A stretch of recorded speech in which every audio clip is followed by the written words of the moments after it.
하나님의 은혜와 사랑하심이 오늘도 예배에 참석한 저와 여러분의 가정과 삶 가운데 충만히 있기를 주님으로 축복합니다.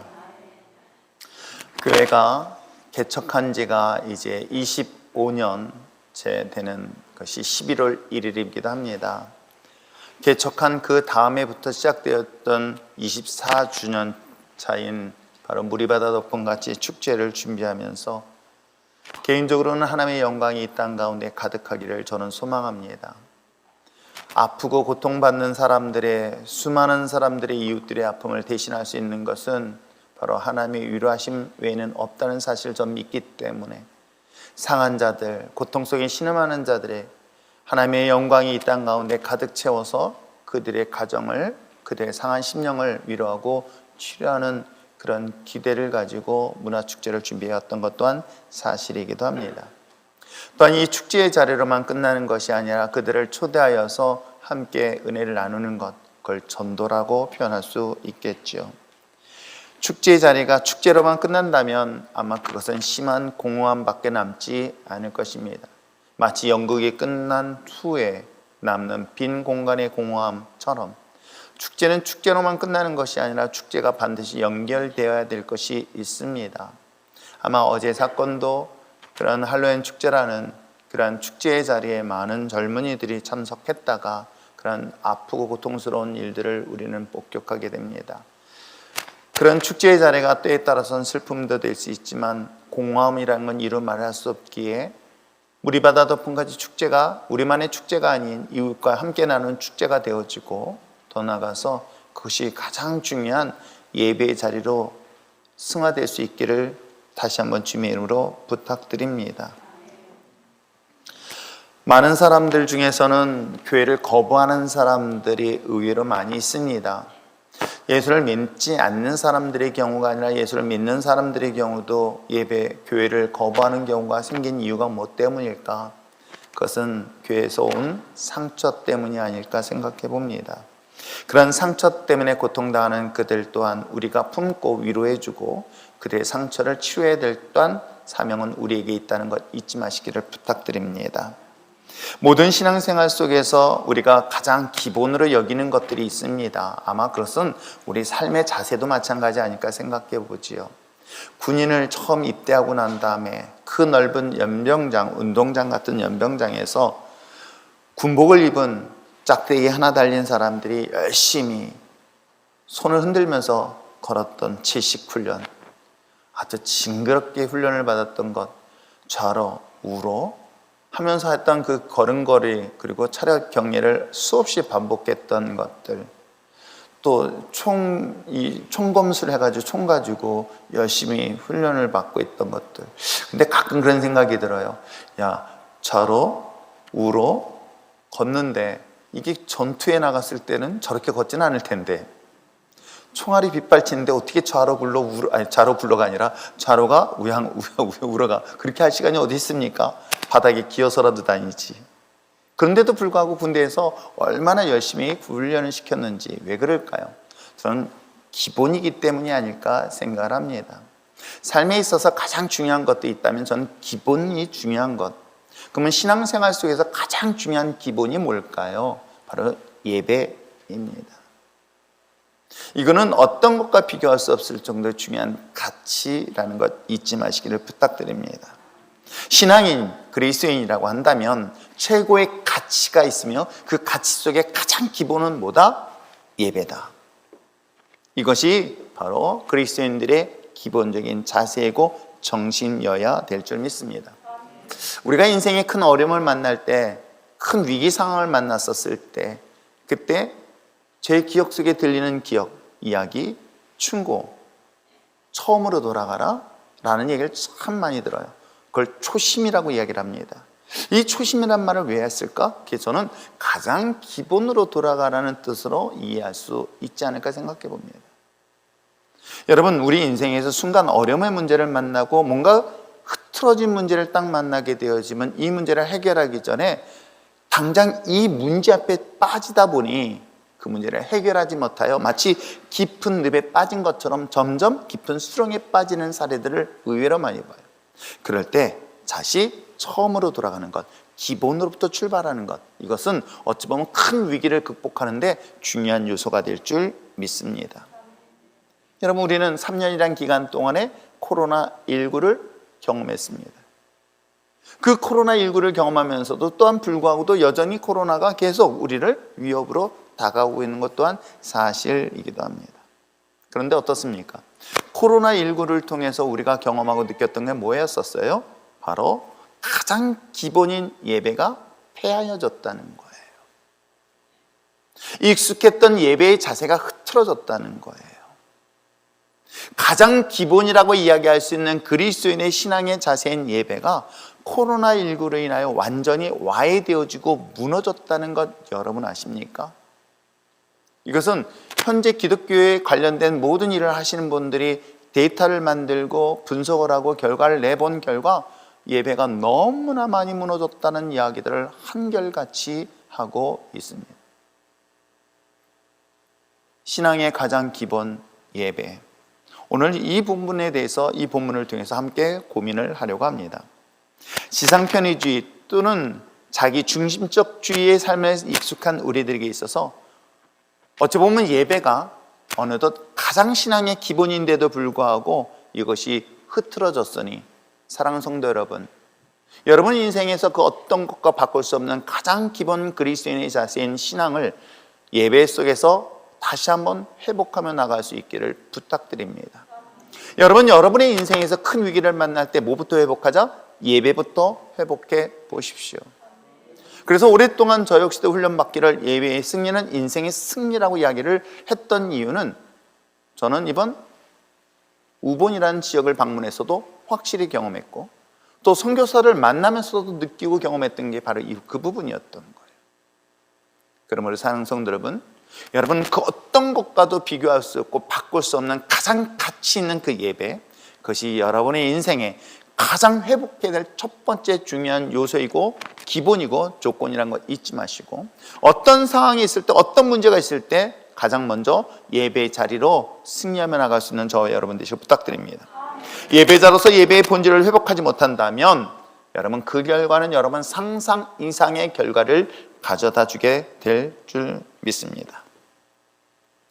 오늘 그래서 예수님께서는 예배에 대하여 실질적으로 어떻게 보이셨는가, 어떻게 말씀하셨는가 라는 것을 본문을 통해서 첫 번째 발견을 하려고 합니다.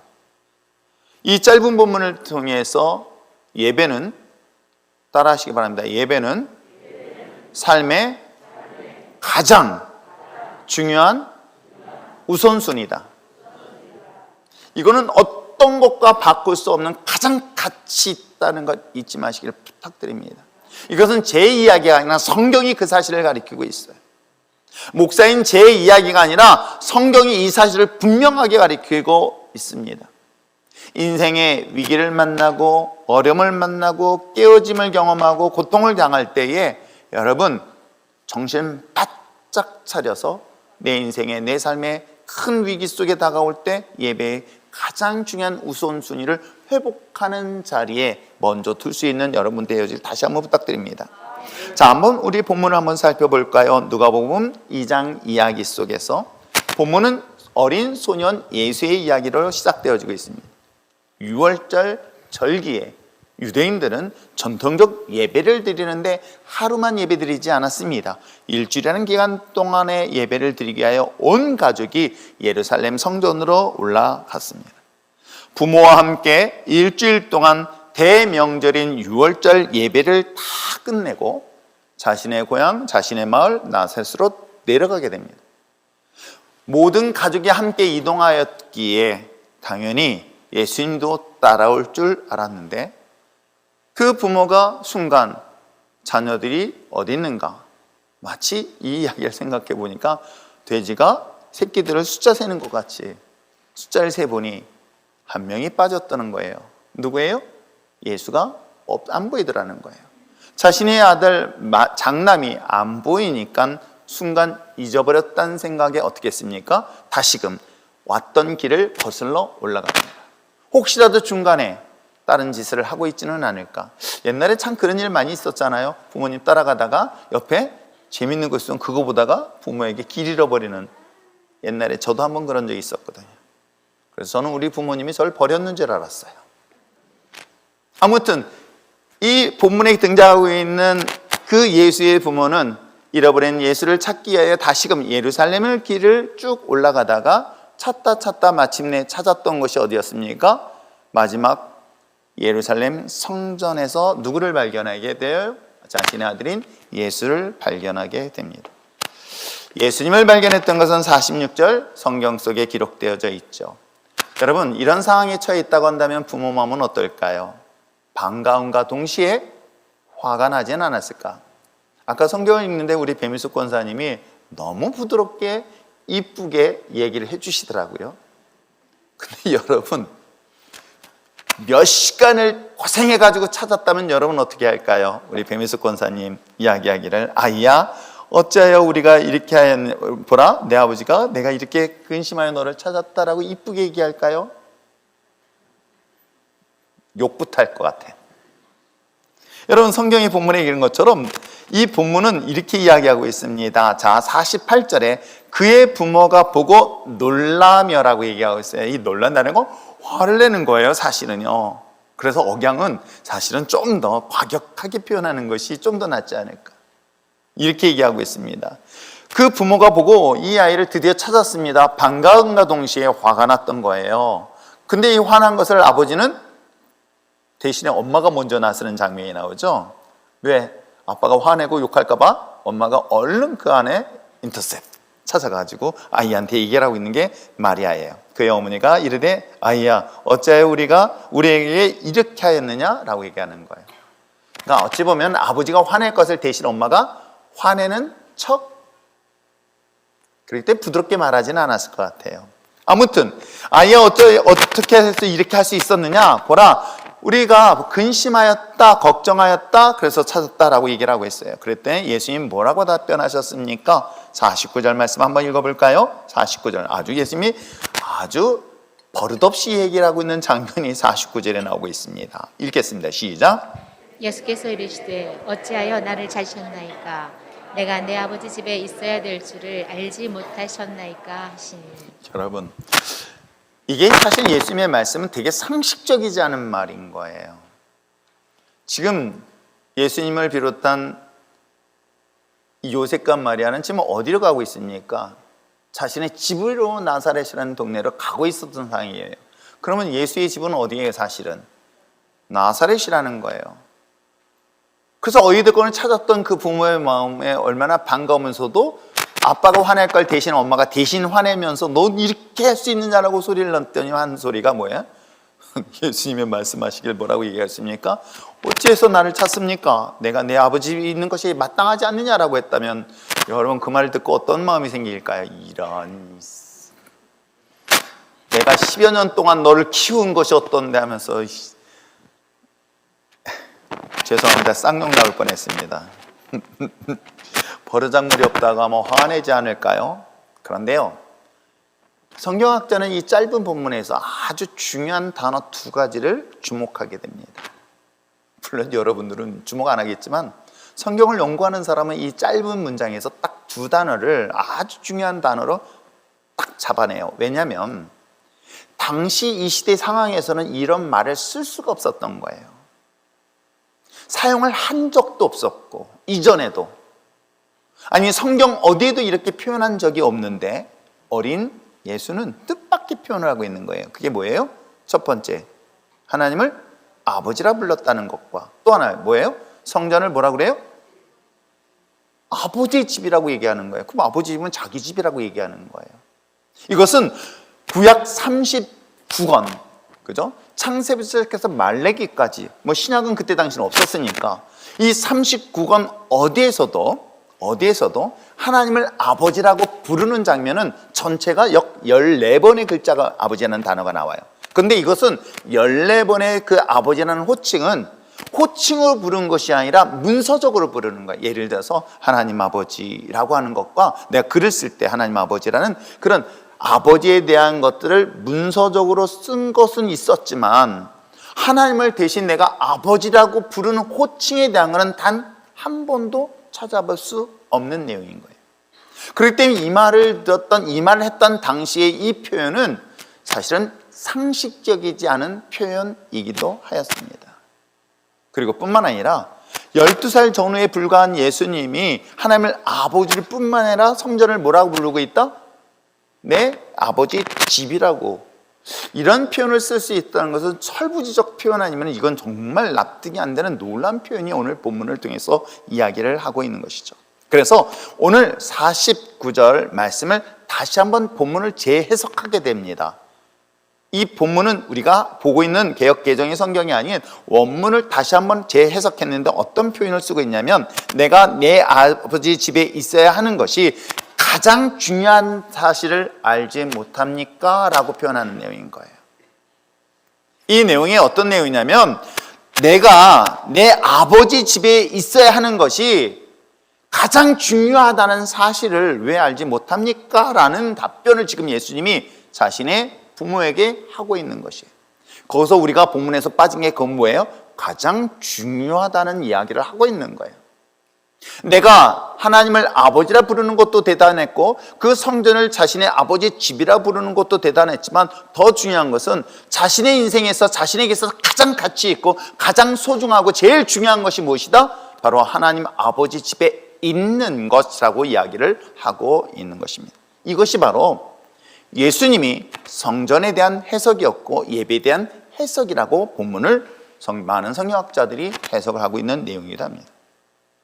여러분, 우리는 분명 예수를 믿고 이 자리에 예배 자리에 나왔습니다. 여러분, 많은 사람들이 우리를 그리스도인이라고 이야기하고 기독교인이라고 분명히 호칭을 할 것입니다. 그렇다면 여러분 삶의 가장 중요한 우선순위는 어디에 있는가에 대한 질문에 여러분은 어떤 답을 하실 수 있을까요? 오늘 예수님께서 말씀하시기를 그 어린 아들을 찾고 고생했던 부모에게 예수님이 하셨던 말씀처럼 자신에게 있어서 가장 소중하고 자신에게 있어서 가장 중요하며 가장 우선순위가 바로 하나님의 집에 있어야 된다는 이 사실을 주목해 본다면 어쩌면 그리스도를 따르는 저와 여러분 또한 삶의 우선순위가 바로 하나님의 집이고 또한 뿐만 아니라 예배 자리가 돼야 되는 것은 마땅하지는 않을까요? 과연 주의 전을 사모하는 그런 열정과 열심으로 여러분 삶 가운데 있느냐라는 질문 앞에 여러분 예스라고 답변을 할 수 있을까요? 그것은 딱 두 가지를 비교해 보면 알 수 있습니다. 직장과 교회, 직장과 예배 딱 두 가지만 비교해 봐도 알아요. 직장은 내 생계를 유지하고 내 먹고 사는 데 중요한 수단이기 때문에 이 부분에 대해서는 누구보다 더 열심일 수 있어요. 그러나 교회는, 예배는 어떻습니까? 예배의 삶의 우선순위를 두고 있는가? 아니면 내가 먹고 사는 삶에 대한 우선순위를 두고 있는가? 그렇다고 이걸 무시하라는 것은 아닙니다. 내 마음의 중심이 어디에 있느냐라는 것들에 대한 질문을 여러분에게 한번 던져보시기를 바랍니다. 내가 직장을 누구보다도 더 열심히 다니고 열심히 최선을 다하여 수고하였던 것처럼 최선을 다하여 내가 직장을 가는 것처럼 내가 하나님 앞에 드려진 그 예배의 마음과 자세가 과연 어떠한가를 한번 여러분 스스로 점검해 보시길 바랍니다. 하나님 집에 대한 거룩한 갈망을 안고 매 주일 예배의 자리에 나오고 있는가? 하나님의 집을 찾아 하나님께 예배드리는 그런 삶에 대한 우선순위, 어찌 보면 평생 양보할 수 없는 최우선순위의 거룩한 습관 중에 하나가 바로 예배의 자리가 아닐까요? 그것이 바로 한국교회의 전통이기도 했습니다. 한국교회가 이와 같이 이 땅 가운데 불가사의라고 평가할 수 있을 정도로 성장할 수 있었고 또한 뿐만 아니라 이 나라를 이렇게 변화시킬 수 있었던 가장 중요한 배경의 뒤에는 바로 가장 중요한 예배의 우선순위였다는 것 여러분 아십니까? 수많은 핍박 속에서도 수많은 고난 속에서도 심지어는 전쟁 가운데서도 단 한 번도 한국교회는 문을 닫지 않았다는 사실 여러분 아십니까? 전쟁 중에도 예배를 드렸다고 합니다. 폭탄이 떨어지는 가운데서도 예배를 드렸다고 합니다. 심지어는 공산당이 들어와서 설교하는 목사가 강제로 고통을 당하고 핍박을 당하고 죽임을 당하는 순간에도 단 한 번도 예배를 패하지 아니었던 우리나라의 기독교 역사, 그런 예배에 대한 열정이 한국교회와 이 나라를 살렸다는 것에 대하여 여러분 혹시 의심하고 있는 것은 아닐까요? 그것은 성경이 이 사실을 분명하게 이야기하고 있기 때문에 그렇습니다. 그러므로 사랑하는 성도 여러분, 예배는 신앙인에게 있어서, 그리스도인에게 있어서 가장 기본적인 자세이다. 여자분들이 제일 듣기 싫어하는 말이 남편 군대 얘기라고 하더라고요. 그래서 저도 군대 얘기는 잘 안 합니다. 왜냐하면 군대에 대한 기억이 그렇게 좋지 않기 때문에. 그런데 경례를 하는데 탁 잡고 막 해서 이기고 막 하잖아요. 요거 하나 하는데도 얼마나 기본적인 자세를, 그게 흐트러졌을 때 전 예배도 바로 그런 부분은 아닐까? 우리의 예배의 가장 기본적인 자세, 기본적인 삶의 우선순위, 그것이 바로 그리스도인에 있어서 예배라는 것, 그것이 바로 예수님의 가르침이라는 것, 이 사실을 결단코 잊지 않기를 부탁드립니다. 그런데 놀라운 것은 주님께서는, 하나님께서는 이 예배에 목숨 건 예배자를 찾고 있다는 것입니다. 저는 우리 율전교회가 또는 여러분들이 정말 하나님께서 찾으시는 예배자가 되어지기를 바라고 율전교회가 그런 교회가 되어지길 저는 소망합니다. 단순히 푸닥거리하는 그런 것이 아니라 하나님을 경외하며 하나님이 기뻐하는 자의 예배가 되어질 수 있는 그런, 정말 예배가 예배되어지는 그런 교회가 될 수 있는 그런 율전교회가 되어지길 소망하면서 여러분에게 이 말씀을 드리니, 여러분은 그 어떤 경우일지라도 예배의 우선순위를 결단코 다른 것과 바꾸지 않기를 부탁드립니다. 그렇다면 예배가 삶의 우선순위라면 우리는 어떻게 하나님 앞에 예배를 드려야 할까요? 라고 질문을 하게 되죠. 그래요, 예수님께서도 삶의 가장 중요한 우선순위가 예배라고 했습니다. 그런 어떤 것과도 바꿀 수 없는 가장 중요한 핵심 가치라고 이야기를 합니다. 그 핵심 가치가 예배라고 주님께서 말씀하셨다면 그럼 나는 어떻게 예배를 드려야 되는지라는 질문에 대한 답을 또한 찾아보려고 합니다. 하나님은 우리에게 요구하시는 것이 예배의 기본이라고 한다면 우리에게 있어서는 또 다른 삶에 있어서 중요한 것이 있다면 그건 인생의 목마름이 아닐까 생각을 하게 됩니다. 그걸 갈급함이라고 이야기를 하지요. 여러분, 인생의 목마름, 인생의 갈급함은 채워도 또 채워도 채우고 무엇인가 계속 부족함을 느끼는 것이 우리 인생의 목마름은 아닐까요? 내가 하나를 더 한다 하더라도 그거에 대한 목마름은 끊임없이 우리의 삶 속에서 갈급함으로 다가오는 것 또한 인생의 모습은 아닐까? 한 여인을 소개하고자 합니다. 아니, 어찌 보면 이 여인의 삶은 우리들의 삶의 모습과 별반 차이 없기 때문은 아닐까요? 우리는 그 목마름, 갈급함을 어떻게 해결하는지 아십니까? 소유를 통해서 해결을 하려고 합니다. 비우는 것을 통해서 해결하는 것이 아니라 소유를 통해서. 그래서 남편이 나를 좀 더 잘해주길 바라고, 말 잘 못하면 또 집사람이 또 혼날까 봐 말도 못하겠고. 여러분 어떻습니까? 뭔가를 하나 했는데도 하나가 더 부족함을 계속 채워야만이 만족함을 느끼는 것, 즉 소유에 대하여, 심지어는 어느 스님이 무소유에 대한 이야기를 할 정도로 우리는 계속 목말라 하고 있는 것은 소유 때문은 아닐까요?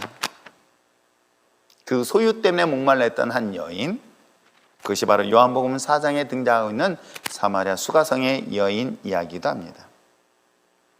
과거에는 5명의 남편을 가지고 있었습니다. 그리고 새로운 남편과 살고 있는데도 불구하고 예수님은 이 여인의 목마름에 대하여 소유를 분명하게 지적하고 있는데, 요한복음 4장 말씀을 잠시 볼까요? 요한복음 4장 16절 말씀에 보니까 예수님께서 이렇게 이야기하고 있어요. 자, 16절, 이르시되 가서 내 남편을 불러오라. 17절 한번 읽어보시길 바랍니다. 시작. 여자가 대답하여 이르되 나는 남편이 없나이다. 예수께서 이르시되 내가 남편이 없다는 말이 옳도다. 여러분, 놀랍게도 여인에게 예수님이 남편을 데려오라 했을 때 여인은 뭐라고 답변하는 줄 아십니까? 남편이 없다라고 얘기하고 있어요. 지금 여인에게 있어야 목마름은 뭘 얘기하고 있는지 아십니까? 소유라는 개념으로 접근하고 있는 거예요. 자신의 목마름을 소유를 통해서 만족할 줄 알았는데 가지고 있습니다. 없는 게 아니잖아요. 현재 살고 있는 남편도 분명히 있어요. 있는데도 불구하고 그는 그 소유에 대한 목마름을 채울 수 없음에 대한 이야기를 이 본문을 통해서 이야기를 하고 있죠. 여러분 어떻습니까? 여러분은 많은 거 가지고 있다고 해서 여러분 행복하고 만족하십니까? 여러분 많이 가지고 있다고 해서 만족함을 느끼는 사람? 전 거의 못 봤어요. 아니, 우리가 상상하지 못할 정도로 많은 걸 갖고 있습니다. 노는 수준도 달라요. 그런데도 불구하고 목말라 하고 있어요. 뭔가 부족함을 느끼고 있는 사람들을 더 많이 봐요. 그러게 오늘 성경은 예수님께서 말씀하시고 있는 거예요.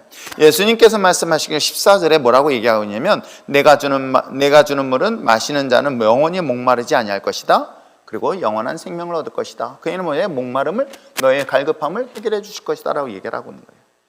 즉 예수님이 주시는 생수는, 예수님이 주시는 그 은혜는, 예수님이 주신 능력은 놀랍게도 세상에 많은 것을 소유해도 부족함을 느끼는데 예수님의 것은 더 이상 부족함을 느끼지 않을 것이다 라고 이야기를 하고 있습니다. 그럼 여러분 한번 생각해 보세요. 정말 행복하길 원하십니까? 여러분이 여러분의 인생이 정말 행복하길 원하십니까? 그 행복이라는 건 뭐부터 없어졌을 때? 만족할 때 아닐까요? 내가 내 인생에 만족할 때는 행복합니다. 근데 인생의 소유를 가지고 만족을 하려고 했더니 좋습니다. 남편이 좋은 옷 한 벌 사줬습니다. 행복해요. 이거 가니까 행복한 것 같아. 근데 그걸 몇 달 지났더니 여자분들 항상 하는 말이 봄 되면 옷이 없대. 뭘 또 맞아. 겨울 되면 또 옷이 없대. 나는 옷장 열어보면 옷이 너무 넘치는 것 같은데 옷이 없대. 내 눈에는 옷밖에 안 보이는데. 그런데 여러분 어떻습니까? 이 모든 것들이 채워졌을 때 오는 기쁨, 만족 이해하시겠죠? 예수님이 지금 이 사실을 말하고 있는 거예요. 너희가 아무리 세상에 많은 것을 소유했다 하더라도 예수 그리스도를 소유하면 너희가 진정한 만족, 즉 영원히 목마르지 아니하는 그런 놀라운 영생의 기쁨을 누릴 것이다 라고 성경은 우리에게 소개를 하고 있어요. 사랑하는 성도 여러분, 여러분 삶 속에 소유로 만족하지 마시고 예수님을 소유함으로 만족할 수 있는 여러분 됐으면 참 좋겠어요. 예수 한 분만으로 충분해요 라고 고백할 수 있는 우리 신앙의 공동체가 되기를 저는 소망합니다. 예수 한 분만으로 나는 정말 만족해요 라고 고백할 때에 여러분 삶 속에서 나머지 것들은 충분히 차고 넘치는 은혜를 경험하게 될 줄 믿습니다. 그런 영원히 목마르지 않은 생수를 마시기 위해서 오늘 24절에 예수님은 이런 이야기를 하고 있어요. 자, 24절 말씀을 한번 읽어볼까요? 읽겠습니다. 시작. 하나님은 영이시니 예배하는 자가 영과 진리로 예배할지니라. 그렇습니다. 그러면서 23절에 이렇게 이야기하고 있어요. 이렇게 예배하는 자를 주님께서 찾으시고 있다. 이런 예배하는 자를 찾으신다면 내가 영원히 목마르지 아니할 수 있도록 너에게 영원한 생수를 주시겠다. 그랬더니 생수 말고 현금이 좋아요. 이런 수준의 낮은 질문은 하지 아니하시길 바랍니다. 그 모든 것들을 차고 넘칠 수 있도록 하나님의 은혜를 주시기 위해서 하나님은 우리에게 무엇을 요구하셨습니까? 영과 진리로 예배하라 라고 얘기를 하고 있는 거예요. 그 얘기를 다시 한번 얘기한다면 그렇구나. 내 인생의 만족, 내 인생의 풍요로움을 느낄 수 있는 것은 예배인데 어떻게 예배를 드리라? 영과 진리로 예배를 드리라고 이야기를 하고 있는 거예요. 자, 그렇다면 영과 진리로 예배 드리는 것에 대한 해석을 우리가 좀 더 해보겠습니다. 영과 진리, 또한 이를 찾으시는 그 하나님. 저는 영과 진리를 이 말씀에 예수님의 말씀을 근거로 본다면 결국은 예수님의 십자가 구원의 은혜예요. 그리고 그 사실을 믿는 거예요. 그게 영과 진리인 거예요. 하나님 앞에 드려지는 영과 진리는 어찌 보면 형식적인 것을 이야기하는 것이 아니라 예수님의 십자가의 구속의 은혜, 예수님의 십자가를 통해서 하나님 앞에 나올 수 있는 그 구속의 은혜, 하나님 앞에 나갈 수 없는, 지성소에 나갈 수 없는 죄인된 우리를 주님의 십자가의 피 흘리심을 통해서, 값없이 피 흘리심을 통해서 내가 하나님의 성소 안에 들어올 수 있는 이 자리, 이것이 하나님의 은혜임을 잊는 거예요. 그리고 이 사실을 어떻게? 믿음으로 나오는 거예요. 이게 바로 진리고 이것이 영이라고 이야기를 하고 있는 것입니다. 그러므로 사랑하는 성도 여러분, 우리가 하나님 앞에 드려진 예배는 다른 것을 보지 마시길 바랍니다. 주변의 것을 주목하려 하지 마시고 저 십자가를 주목하시고 십자가의 피 흘림에 대한 은혜와 그 사실이 나를 위하여 죽으셨고 이 사실을 믿음으로 나오는 여러분 될 때에 그것이 완성된 예배자라는 것을 성경은 우리에게 가르쳐 주고 있습니다. 오직 나를 위해 피 흘리시고 죽으신 그 십자가에 달리신 예수님만을 주목하시기를 부탁드립니다. 그런데도 불구하고 사단 마귀는 우리의 눈을 가리고 귀를 가리고요, 마음을 빼앗죠. 무엇을 못 보게? 예수님의 십자가를 못 보게. 우리가 이 자리에 설 수 있는 것은 주님의 은혜예요. 이건 주님의 은혜 없이는 나올 수 없는 거예요. 그런데 마귀는 이 마음을 뺏어버려요. 우리가 주목할 수 있고 우리가 바라볼 수 있는 주님의 십자가, 근데 마귀는 우리의 눈을 가리우고 내 귀를 막아서 하나님의 음성, 하나님이 주신 은혜의 말씀보다는 시험거리의 이야기에 더 기울이게 만드는, 여러분 아십니까? 이번 월드잠의 결혼식 주례사를 맡으면서 그리스도인들만 온 게 아니라 동네 잔치였었어요.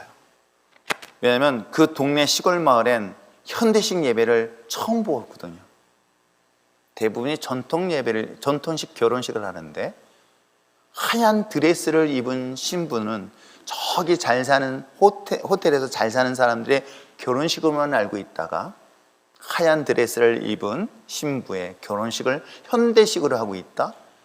그도 한국의 목사가 하고 있다? 유명한 주례 전문 목사가 왔다? 그랬으니까 사람들이 많이 모였어요. 근데 이들에게 어떻게 하면 주례를 설교 속에서 복음을 전할까 하다가 창세기부터 시작하기 시작했습니다. 그래서 내가 미리 예행 연습할 때 신랑한테 얘기를 했어요. 체력이 든든해야 된다. 왜냐면 그러니까 신부가 체력이 좀 더 좋아 보여요. 신랑은 좀 더 왜소해 보여요. 그래서 1시간 이상 한다. 내가 1시간 이상이면 통역까지 합치면 2시간짜리인데 서 있으려면 정신 바짝 차려라.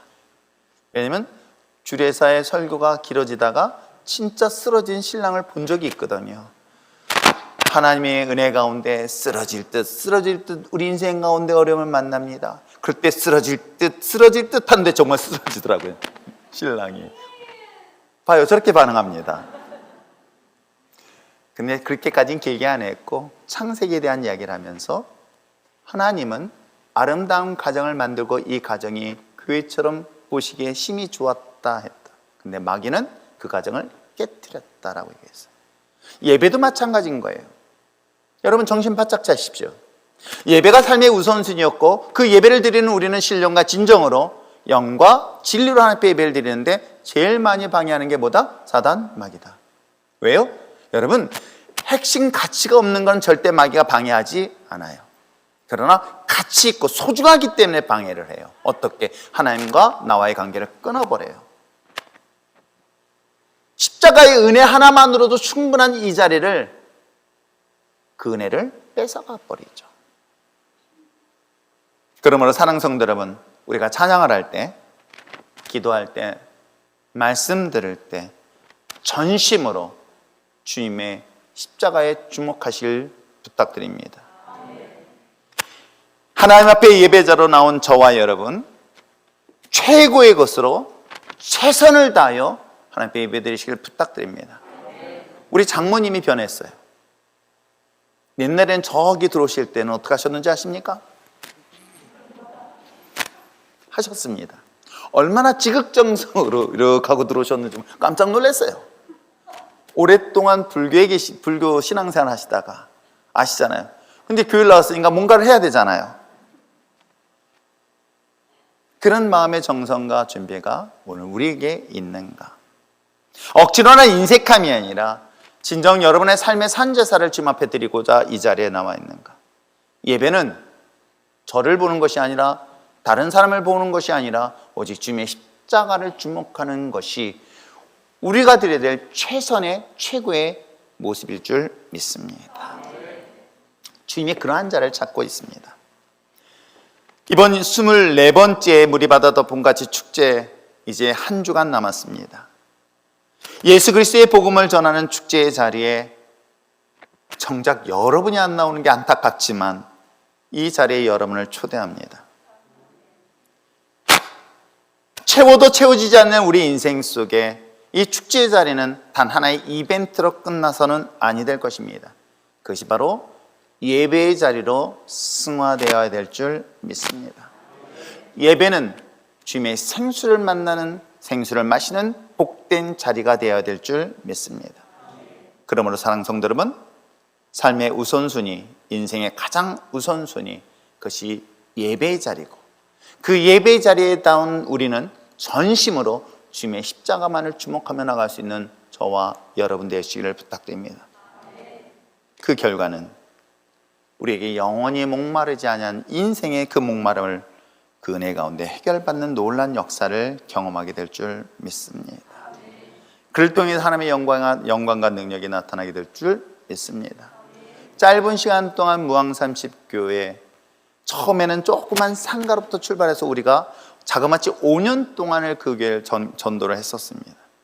이번에 갔더니 정말 감사할 정도로 아름다운 성전이 건축되었고, 그리고 많은 사람들이, 새로운 사람들이 많이 출석을 하게 되었다는 보고를 들었습니다. 더 중요한 것은 다른 교회, 5개의 다른 교회보다 더 열심히 성경을 읽고, 그러다 보니까 하나님의 은혜 가운데 그 5교회 중에서 그래도 가장 많은 축복 속에 어려움 없이 성장하고 있는 교회라고 소개를 들었습니다. 말씀 앞에 서 있는 그들이 다시금 제가 기대하는 것은 예배의 자리여야 될 줄 믿습니다.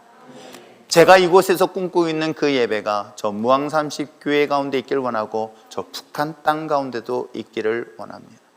꿈꾸고 있는 예배, 하나님의 십자가의 능력만이 있는 예배, 그것이 저만의 예배 아닌 우리 모두가 되어야 될 줄 믿습니다.